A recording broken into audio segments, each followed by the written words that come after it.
Nani guys, kama ngqibile ngiphathela amazwi la eInimba ngomhla ka-19 March guys. Uthumeka guys is going through the most. Shuthi ke uzamile ukuyikhulumela kuhlathi esho ukuthi ayibo anginanto yokwenza mina ekuswelekeni kwendodana yami uLikamva.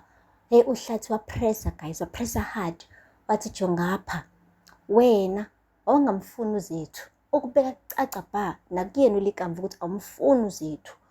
uLikamva waze wakuthuka wena, wakubiza ngegqwirha la ngase ngakuvikela ke mina ngathi akahambe uLikamva la endlini ashawo ngomoya angabuyi la endlini azafunda ukuhlonipha wena. Ngamhlwitha ikhiye zemoto ngathi angayithathi imoto ngoba ngangizama ukukhusela yena. Wenza njani wena? Wamnika ikhiye zemoto yakho ngoba ufuna khona ukuthi agcine eshayisa ahambe emhlabeni afe. Wena wabulala uLikamva. Lapho guys uThumeka ubeseyivale indlebe ekhala izinyembezi. Kubonakala ukuthi ngempela mase seyibalisa le ndaba le uhlathi iyiqiniso guys. Uthi ubhizi utshola mina uthi ndimi endabulala unyana wami, uwe owenza leyo nto. Guys akupheli ke lapho.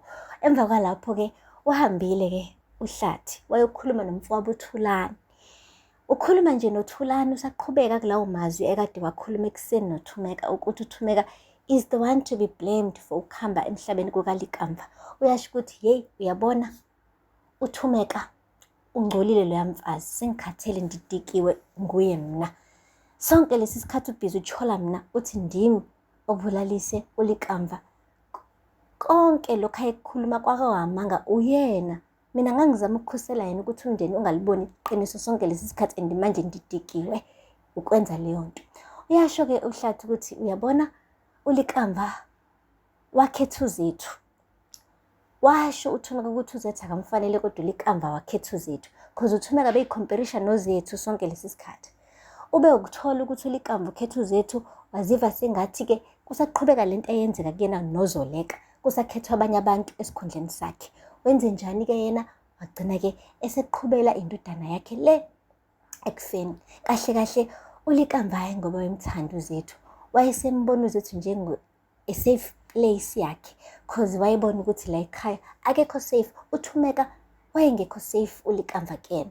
Yo guys, kanti yonke le ekhulumayo uhlathi uncike ngewindi ugel ulalele uyizwa yonke into guys. Inhliziyo kaThumeka kumane kwabe singathi iyahleshulwa guys into million pieces.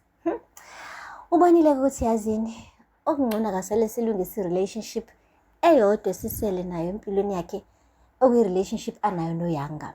uYanga ke guys uyinhlapsuke nje bandla girl. Akazi noma liyaphuma noma liyashona yini ilanga. Angazi nanokuthi lo matric wakhe uzophasa yini ngoba umndeni wakhe wakaMabandla guys yo umahliphi. Uhambile ugel wenza ibreakfast wathatha ke nejuice. Uthe ehlala phansi uThumeka wasondela wathi mntanami bengicela ukukujoyina for ibreakfast. Hayi wavuma guys uYanga. Waqala kuThumeka wabuza ngokuthi i-matric dance sikhona yini iplana nayo for into azoyiqoka. Hayi uYanga wathi hayi okwangoku mama isakude kakhulu i-matric dance. Hayi waqeda wathi kulungile ke mntanami. Ikhona yini boyfriend ekuhlekisayo esikoleni? Wathi ma ayikho. Wathi good mntanami udlalele kude kulabo bantu abalunganga. Washaya ismile uYanga. Wathi ongixelele after matric ufuna ukwenza ikhona i-course ofuna ukuyenza? Ngiyazi ukuthi usamncinci udreama ngokuba uMiss Universe. Usafuna ukuba uMiss Universe? Hayi uYanga guys wanikini ikhanda. Waqeda wabuza umbuzo ojulile uYanga wathi mama kuqhubeka ntoni emndenini wethu? Ngabe umndeni wethu uyaphela? Wathi mntanami yonke imndeni yadlula kwizimo ezifana nalezi. Nathi nje sidlula kulesi simo esifana neminye imndeni. Wathi mama ndibuza ngoba uqhawekazi ugcina emtholile uma wakhe wangampela. uLikamva yena kasekho. Angiyiphathi ke eka bavumile akakazi vele abe yilunga lomndeni wala kaMabandla. Okusho ukuthi mina ngisele ndodwa ngoba nakho nawe notata niyahlukana. Hayi guys uthe uthi yazama ukuchaza uThumeka uYanga wamane nje wathatha ukudla kwakhe wayodlela ekamereni. Kubonakala khona ukuthi guys uthwele kanzima uThumeka guys. Uma wathi nje okukhombisa khona ukuthi like useyinhlungwini ngisho inyembezi sezomile ayisaphumi ngisho inyembezi emehlweni. Uhalela ukukhala kakhulu kodwa ney'nyembezi zakhe guys seyiphelile. Kade khala uNtomboma. Ayi akupheli-ke lapho. Le koNcukana nakhona guys, akulungi guys, akulungi ngampela. Kushuthi-ke namhlanje kungena i-phone call evela ku-Azande lo phesheya kwey'lwandle esho ukuthi he is homesick, ufuna ukubuyela manje laphaya e-South Africa cause vele usezoqhuba ichitshini kube uyena-ke oyinkokheli yalo leli chitshini. So and usephinde futhi wathola ngisho nama-client le phesheya kwey'lwandle, kunabantu abafuna ukumuva from phesheya kwey'lwandle to South Africa just to be a part of iNgcukana Industries ngenxa ka-Azande.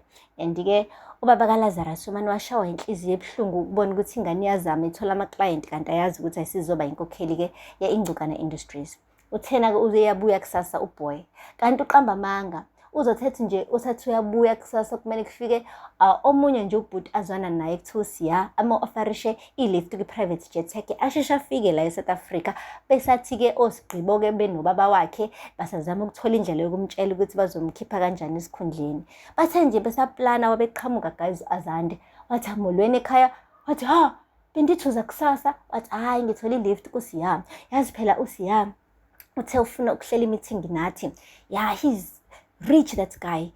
He wants to make an appointment nje sibe ne-meeting naye cause ufuna ukungena ebhizinisini naye. Kwathi nya, hayi bo guys, namuncu nje, what is wrong? Kwathi nya, hayi wabona ukuthi kukhona ukushaya amanzi.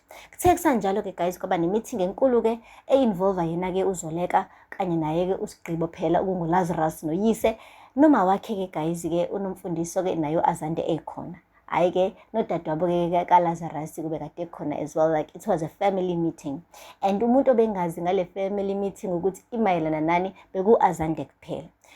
Ushiwo kwathiwa kayiqala i-meeting, hayi kwathi nya, hayi uNomfundiso manje wathi ndiyabona uba abantu abanayo i-energy yokusho ukuthi le meeting ingani, so mina ndizoyixelela indodana yami Azande, le meeting ngokuthi wena awusuzoba inkokheli yaleli shishini le-Ingcukana Industries. Wathi please tell me this is a joke, you guys are joking.